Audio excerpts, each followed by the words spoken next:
Hi friends, చూస్తున్నారు కదా వీళ్ళు క్యాన్స్ అన్నీ తీసుకొచ్చి బియ్యం తీసుకొస్తారు క్యాన్తో. తర్వాత అన్నాలు పట్టుకెళ్తారనమాట ఇంటికి. ఇది వచ్చేసి కోయి భాషలో దూడ. దూడ అంటే అన్నం. ఇంకా కూరని కుసీరు అంటారు, లేదు ఇక్కడ. అది తర్వాత వేస్తారు. ఉన్న పక్కన ఉందండి. చూడండి, ఇంకో క్యాన్లు ఇవన్నీ. ఈవిడి క్యాన్లో ఎక్కువ తీసుకొచ్చి చూడండి, క్యాన్స్ తీసుకొచ్చారు.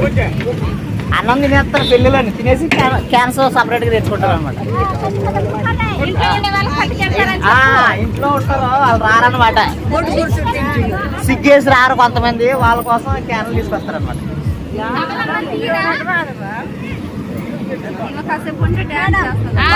ఆవిడ పడకుండా ఎలా ఉంటుంది. సరే సరే.